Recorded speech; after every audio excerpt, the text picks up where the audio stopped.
How are you. आप मुझे देख रहे हैं BMS फर्स्ट डे के चैनल पर। जैसे कि आप जानते हैं हम 4th चैप्टर पढ़ रहे हैं अष्टांग हृदय का। आज हमारा 4th पार्ट है। 3 पार्ट ऑलरेडी आ चुके हैं यूट्यूब चैनल पर हमारे, तो आप देख सकते हैं डिस्क्रिप्शन बॉक्स में उसका लिंक मिल जाएगा आपको। देखिए आज क्या पढ़ने वाले हैं हम, श्रम श्वास यानी कि डिस्पनिया के वेग अवरोध से उत्पन्न रोग और चिकित्सा। देखिए श्रम श्वास क्या होता है। श्रम श्वास बोलते हैं हम जब श्रम यानी कि फैटिक, और श्वास का मतलब होता है जो हम देखो सांस जो लेते हैं उस पर क्या होता है, अगर हम श्रम की वजह से यानी कि जब हम ज़्यादा काम कर लेते हैं तो हमें थकान जो होती है उसकी वजह से जो सांस होता है हमारा, कभी कभी ऐसा होता है हम ज़्यादा एक्सरसाइज कर लेते हैं तो उसकी वजह से हमारा सांस फूलता है, क्योंकि ऑक्सीजन की डिमांड हमारी बॉडी को ज़्यादा हो जाती है उस टाइम पर, तो हमारा सांस फूलने लगता है, मतलब हम हाँफने लगते हैं, तो इसे ही बोला गया है डिस्पनिया। ठीक है, इससे रोग उत्पन्न जो होते हैं उसे पढ़ेंगे, मतलब हम ज़्यादा काम करने से जो रोग उत्पन्न होंगे, सांस जो फूलेगा उसकी वजह से जो रोग उत्पन्न होते हैं वो कौन से होते हैं। सबसे पहले देखिए श्लोक पढ़ते हैं हम। गुल्म हृदय रोग सम्मोहा श्रम श्वास आदि धारी तात हितम ऋष्मन तत्र वाग धनत्व क्रिया कर्मः। अष्टांग हृदय सूत्र स्थान 4/14 का ही श्लोक है हमारा, मतलब 4th चैप्टर का। मैं बार बार बताती हूँ आपको, अध्याय लिखा होता है यहाँ पे 4th अध्याय, मतलब हमारा अध्याय है 4th और 14 श्लोक है हमारा। अब इसका मीनिंग समझते हैं, इसका मीनिंग क्या है। देखिए इस गुल्म मैं बहुत बार बता चुकी हूँ आपको, ट्यूमर अब तो याद हो गए होंगे आपको। अब हृदय यानी कि हार्ट, ठीक है। सम्मोह यानी कि फेंटिंग, श्रम श्वास यानी कि डिस्पनिया, ठीक है। जब भी हमारा सांस फूलेगा, हम ज़्यादा एक्सरसाइज वगैरह कर लेंगे, ज़्यादा काम करने से, मेहनती काम करने से जो भी सांस फूलता है उससे जो होने वाले डिजीज़ होती हैं उससे क्या हो सकता है, ट्यूमर भी हो सकता है, हार्ट के रोग भी हो सकते हैं, इंसान बेहोश भी हो सकता है। इस टाइम पे हमें क्या करना है, इस टाइम पे हमें वातनाशक चीज़ें खानी है कि वात हमारी बॉडी से कम हो जाए। देखिए जब हम, जैसे कि फॉर एग्जाम्पल हमारा हार्ट है, हम ब्रीदिंग रेट, अगर हम ब्रीदिंग रेट देखें, नॉर्मली ब्रीदिंग रेट होता है हमारा 12 to 16 पर मिनट, ठीक है, ये ब्रीदिंग रेट होता है। तो जो ब्रीदिंग रेट होता है अष्टांग हृदय के अंदर दे रखा है, जो ब्रीदिंग रेट है, हम जो सांस लेते हैं एक बार, हम एक बार जो सांस लेते हैं इतनी देर में हमारा दिल 4 बार धड़कता है, मतलब हमारा जो हार्ट होगा वो पंप जो है वो 4 बार हमारा दिल धड़कता है, ठीक है। तो इसका जो रेशियो आता है, इसका रेशियो आता है हमारा 1/4, ठीक है, ये आपको याद रखना है। अब देखिए नेक्स्ट, इसके बाद में क्या आता है, जृंभा योनिंग के अवरोध वेग अवरोध से उत्पन्न रोग और चिकित्सा, यानी कि अगर हम जम्भाई को रोकते हैं तो उससे कौन से रोग उत्पन्न होते हैं। देखिए इसका श्लोक पढ़ते हैं हम। जृंभा यह श्रव वृद्धोग्रह सर्व अनिला जी द्विधीहा। अष्टांग हृदय सूत्र स्थान 4/15 श्लोक है ये हमारा। इसमें क्या दिया हुआ है, जम्भाई। देखिए जम्भाई से श्रव, जम्भाई से जो हम रोकते हैं उससे जो होने वाले होते हैं सारे रोग और उसकी चिकित्सा। तो इसमें बस ये चीज़ दे रखी है कि जो मैंने आपको स्नीजिंग के अंदर पढ़ाए हैं, मतलब जो छींक को रोकते हैं हम, जो छींक को रोकते हैं उससे जो उत्पन्न रोग होते हैं वो सारे इसके अंदर होते हैं, और चिकित्सा भी उसकी वैसे ही की जाती है, ठीक है, इसके अंदर और कुछ नहीं है। अब इसके बाद में आता है हमारा अश्रु यानी कि टीयर, वेग अवरोध से उत्पन्न रोग और चिकित्सा, मतलब हम अश्रु को जब रोकेंगे तो उससे कौन से रोग होंगे और उसकी चिकित्सा कैसे की जाती है। तो सबसे पहले यहाँ दे रखा है पीनस अशी शिरो हृदुग मन्यस्तंभ आरुचि ब्रह्म सा गुल्मा बाष्प तत्र स्वप्रो मध्यम प्रिय कथा। अष्टांग हृदय सूत्र स्थान 4/16 का श्लोक है ये। देखिए सबसे पहले पीनस क्या होता है, जब स्त्राव होता है, स्त्राव कहाँ से होगा, हमारे नाक के जरिए, मतलब नाक से स्त्राव होने लगता है, उसे बोला जाता है पीनस, ठीक है। अब यहाँ आगे दे रखा है अशी किसे बोलते हैं, अशी बोलते हैं, और इसे इंग्लिश में पीनस को बोलते हैं कैटर है, ठीक है, CATARAH। अशी बोलते हैं हम, मैं पहले भी बता चुकी हूँ आपको, नेत्र आइज, शिर यानी कि हेड, और हृदय यानी कि हार्ट, ठीक है। मन्यस्तंभ का मतलब मैं बता चुकी हूं आपको पहले भी, टॉर्टिकोलिस। आरुचि डिस्टेस्ट, ब्रह्म यानी कि गेडीनेस, चक्कर आने, ठीक है। देखिए, अगर हम आंसू को रोकते हैं, कभी आपने बहुत बार सुना होगा, जब कभी हमें ऐसा होता है रोने का मन कर रहा है और हम आंसुओं को रोकते हैं तो हमारा दिल भारी होता है, ठीक है, तो रोने से हल्का हो जाता है। तो देखिए यहाँ पे हृदय का भी जिक्र है कि अगर हम आंसुओं को रोकते हैं अपने अंदर तो क्या होगा, कैटरेक्ट हो सकता है उससे, मतलब नाक से स्राव हो सकता है, आईज में और हेड में और हृदय के अंदर भारीपन हो सकता है, और मन या स्तंभ भी हो सकता है, मन या स्तंभ, और आरुचि खाने के अंदर क्या है हमारा डिस्टेस्ट हो सकता है, और चक्कर से भी आ सकते हैं हमें, ठीक है। और यहाँ पे गुल्म यानी कि ट्यूमर का भी जिक्र किया गया है, ठीक है। अब इसकी हम चिकित्सा कैसे कर सकते हैं, चिकित्सा बताइए। देखिए गाइस, यहाँ पे लिखा है मध्यम यानी कि अल्कोहल, ठीक है,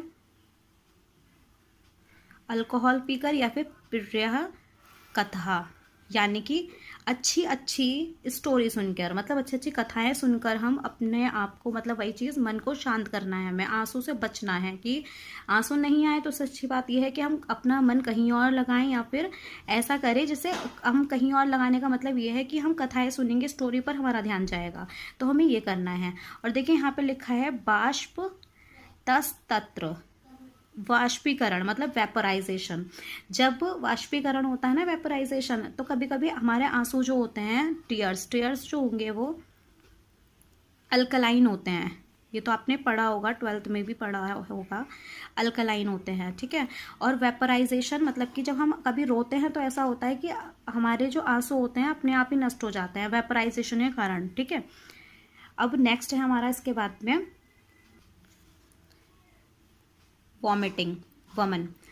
वॉमिटिंग के वेग अवरोध से उत्पन्न रोग और चिकित्सा। देखिए, अगर हम वॉमिटिंग को रोकते हैं उससे कौन से दोष होंगे और उसकी चिकित्सा किस तरीके से की जा सकती है। सबसे पहले श्लोक देखते हैं। विसर्प कोट कुष्ठ अशि कंडो पंडो वामे ज्वरः सकाश श्वास हृलास व्यंग श्रयब्दो वमः। अष्टांग हृदय सूत्रस्थान 4/17 का श्लोक है ये हमारा, ठीक है। इस श्लोक में देखिए क्या दिया हुआ है, विसर्प का मतलब देखते हैं। सबसे पहले क्या होता है, इरिसीपेलस, ठीक है, इरिसीपेलस। कोट का मतलब क्या होता है, यूट्रिकेरिया। ये वर्ड थोड़े मतलब यूट्रिकेरिया।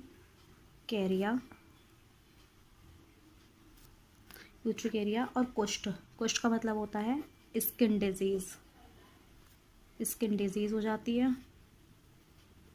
अश्री वही आइज, कंडो यानी कि ईचिंग,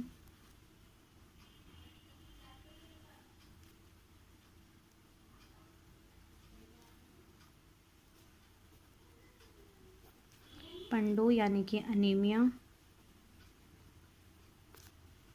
खून की कमी होना, ईचिंग, ये सब तो पता है आपको। और ज्वर यानी कि फीवर, ठीक है। कास यानी कि कफ, श्वास वही डिस्पनिया, बहुत बार बता चुकी हूँ तो अब तक तो याद हो गया होगा। हृलास का मतलब मैंने नहीं बताया अभी, नोजिया यानी कि जी मचलाना। और व्यंग का मतलब होता है ब्लैक पिगमेंट, ठीक है। देखिए, अगर हम वमन को रोकते हैं, मतलब कि वॉमिटिंग को रोकेंगे, तो इससे होने वाले कौन से रोग होते हैं, इरिपिलस, यूट्रिकेट्रिया, स्किन डिजीज, आइज में ईचिंग हो सकती है, अनीमिया हो सकता है, फीवर हो सकता है, खांसी हो सकती है, dyspnoea, nausea, black pigmentation. Black pigment कहाँ पर होंगे, हमारे स्किन के ऊपर ऑफ स्किन, ठीक है। अब देखिए इसकी चिकित्सा कैसे करेंगे। गंडुश बताया है मैंने सेकंड चैप्टर में, इतना मुंह में पानी भर लेना कि मुंह से पानी इधर से उधर भी ना हो। धूम्रपान, अनाहार, रुक्ष अन्न का सेवन करना है हमें और उसी से वमन कराना है, ठीक है। व्यायाम, एक्सरसाइज करा सकते हैं, वेरिएशन करा सकते हैं, ये सब मैं बता चुकी हूँ बहुत बार, ठीक है। अब नेक्स्ट आता है हमारा शुक्र, लास्ट वेग अवरोध है ये। 13 हमारे कंप्लीट हो जाएंगे। देखिए क्या है, शुक्र यानी कि सीमन के वेग अवरोध से उत्पन्न रोग और चिकित्सा, इसकी चिकित्सा। सबसे पहले पढ़ते हैं श्लोक। शुक्रार्थ स्तन व्रणम गृहा वेदना श्रेयुस्त्र श्रथ्युज्वरः हृदय यथा मूत्र संग अभंग स्वम श्रुतः। देखिए क्या लिखा हुआ है, अष्टांग हृदय सूत्र स्थान 4/19 इसका श्लोक है ये। हम सबसे पहले इसके मीनिंग समझते हैं कि इसका मीनिंग क्या है। देखिए शुक्र ये स्त्राव, ठीक है, जो सेमिनल डिस्चार्ज होता है, सेमिनल डिस्चार्ज, ठीक है। गुहा यानी कि लिंग, मतलब कि पेनिस वगैरह के अंदर या फिर टेस्टिस के अंदर वेदना होना, तो हम लिख सकते हैं यहाँ पे पेनिस, वेदना यानी कि दर्द वगैरह होना, ठीक है। और ये और क्या कहते हैं, ज्वरा फीवर होना, और शोथ का मतलब होता है ओडिमा, ओडिमा यानी कि स्वेलिंग हो जाना। ज्वर का मतलब फीवर। हृदय, हृदय का पता है, हृदय के मतलब हृदय के अंदर पीड़ा, हार्ट के अंदर हार्ट पेन, ठीक है। मूत्र संग मतलब मूत्र में अवरोध, यूरिन के अंदर अवरोध होता है, ठीक है, यूरिन के अंदर। अगभंग मतलब अगभंग में बहुत बार बता चुकी हूँ, ऐसा लगना, अगभंग का मतलब होगा बॉडी एक, ऐसा लग रहा है जैसे हमारा पूरा शरीर टूट रहा हो, ठीक है, बॉडी एक होना। एंड इसके बाद में आता है यहाँ पे देखो ये है, अब इसका मतलब क्या है हमारा, इसमें अश, मैंने अश्मेरी बताया था, ये अश है, इसका मतलब है स्टोन, पत्थरी हो जाना, ठीक है। और नपुंसक, इम्पोटेंसी मतलब स्पर्म को प्रोड्यूस करने की पोटेंसी भी खत्म हो जाती है, ठीक है। इसकी चिकित्सा कैसे कर सकते हैं हम, देखिए मुर्गे का मांस, सुरा, शाली चावल, बस्ती, अभ्यंग, अवगाहन एंड अवगाहन का सेवन करने से करना चाहिए। इसकी चिकित्सा ऐसे ही, मुर्गे का मांस खिलाओ, सुरा, शाली चावल, बस्ती और क्या कहते हैं अभ्यंग कर सकते हैं, पता है मसाज। अवगाहन, अवगाहन मैंने बताया है, बहुत बार बता चुकी हूँ, बात टब, ठीक है, इन सब चीज़ों को करना चाहिए।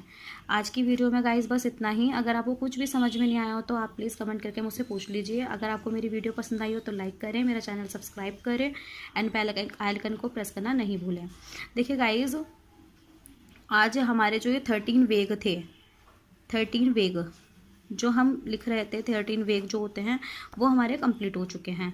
अब इसके बाद में हमारे कुछ ऐसे, अभी तो ये चीज़ें थी जिन्हें हमें धारण नहीं करना चाहिए, ठीक है, अधारणीय वेग थे। कुछ चीज़ें ऐसी हैं जो हमें धारण करना चाहिए अपनी बॉडी के अंदर, तो हम नेक्स्ट वीडियो के अंदर ये पढ़ेंगे कि हमें किस चीज़ को धारण करना चाहिए, ठीक है guys. Thank you so much.